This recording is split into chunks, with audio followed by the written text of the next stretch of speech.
So in chapter 18, we talked about pricing and the concepts that are kind of involved around that. So basically, there are five uh, main ways to price your product. The first one is profitability. So this one, you're more often than not, you're looking for the short-term game, where you have the price of your product to be higher, and you're looking at gaining your revenue based off of the price itself. So it's a higher price, you're going to bring in more revenue. Next, you got your volume objectives. This is more of the long-term game when you're looking at gaining control of the market over time. So you have your pricing a little lower, and it's more in terms of focusing on the amount that you sell rather than the price per unit. So you sell more, you're going to bring in more profit. It's going off of that concept. After that, you have the meeting the competition objective. This is basically where you're going to close to price matching. You're going to have competitive prices with your competitors and let the non-price variables do your selling to generate revenue.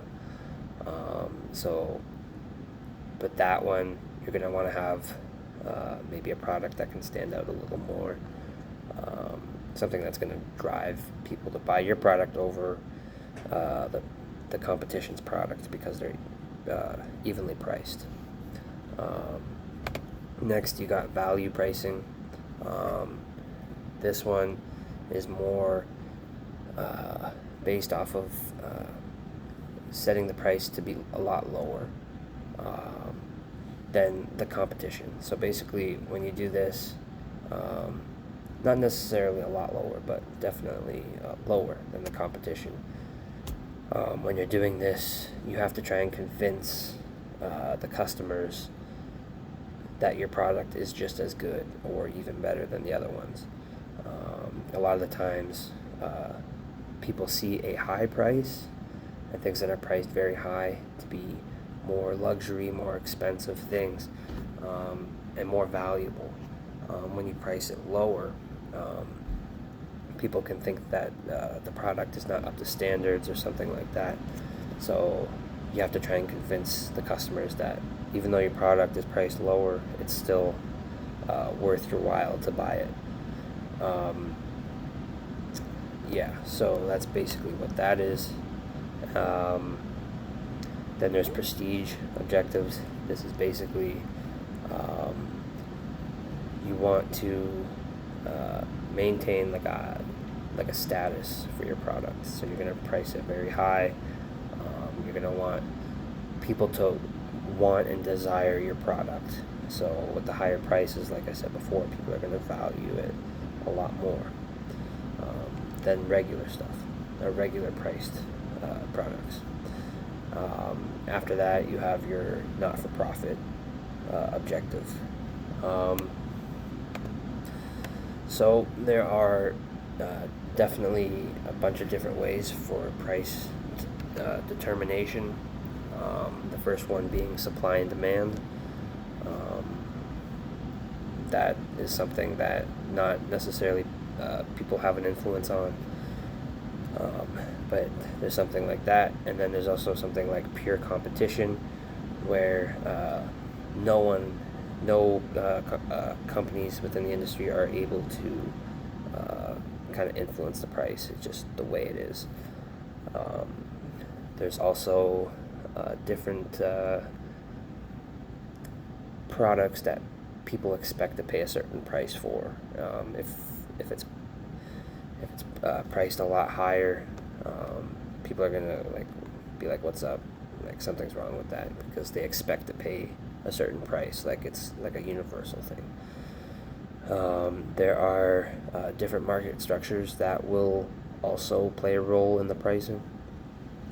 There's your monopoly, which is like one company is the only company in the industry. They completely control the pricing, stuff like that. There's monopolistic competition, which is there's like a good amount of I'm forgetting this.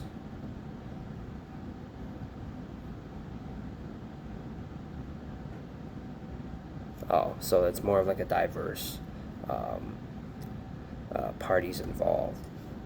They do have some control over the prices. Um, then you have there's the one where there's like relatively few sellers. This is going to have a large influence on the price because there's a lot less competition. Um, I'm not even going to try to pronounce the name of that one. It starts with an O. I'll just look like an idiot trying to pronounce that. So, but yeah, there's that one too. On top of that, there are different costs that you have to look into when trying to determine the price of your product. You have your variable costs, which are things that are subject to change, like labor, cost of materials, stuff like that. And then there's your fixed variables, like things that are going to stay the same, like insurance payments and stuff like that. So those two things combined are going to influence how you're going to price your product. Building on that, there are other things that will influence your pricing. The different laws that are in place for pricing. There's federal laws and state laws or provincial laws. These are in place to help control certain things, and like one example of that would be the Robinson-Patman Act. This is where you're not allowed to sell your product so low that it's going to your goal is to try and push the competition out of the industry or market, because they won't be able to compete. That's the goal of that one, and that's illegal.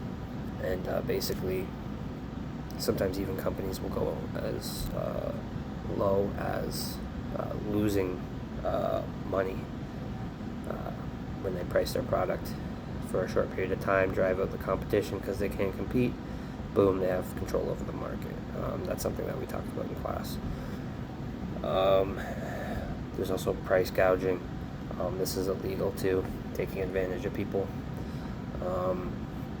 So there is a way to measure sort of the relationship between the pricing and the number of buyers, whether that be customers or suppliers or stuff like that.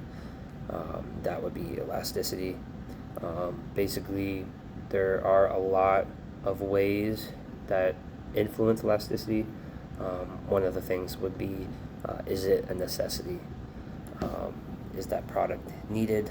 Because if the price goes up, people are going to think, okay, do I really need that product? And then they're going to decide from there. Different things like that will affect the way that you can measure that. So yeah, that can have a big influence on your revenue that you bring in. There are different things that companies will look out for their returns. So some companies will have, all companies will have target returns and like a break-even point. These can be calculated.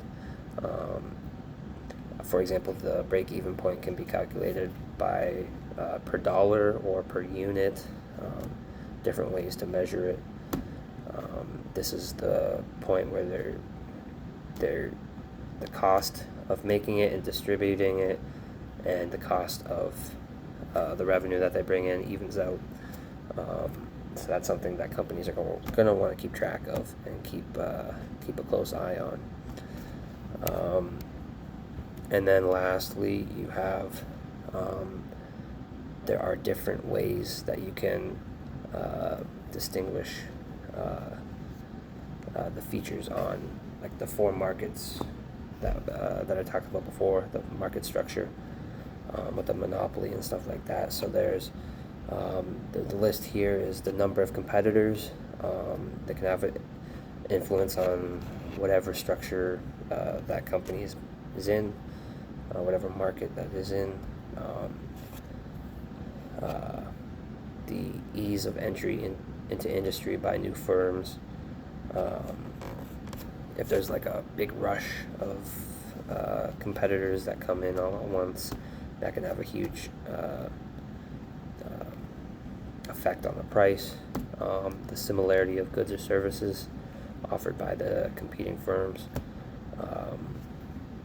how similar they are can affect the price as well, because people are going to try and look out for what company offers the best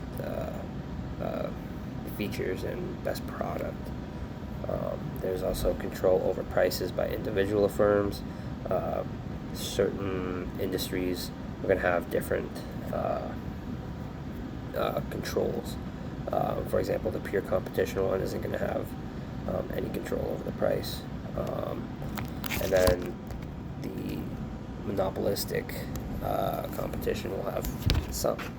And of course, monopoly is one, so it's going to have like total control. There's the demand curves facing individual firms too. So that's something you want to look out for, and it all depends on the industry that you're in, or you're looking to go into. So basically that's everything that we talked about in chapter 18. And there's definitely a lot more than what I thought went into pricing. I never really thought that there was that much that goes into it. But now I know, and I know how much it actually affects a company's success and the revenue that they bring in.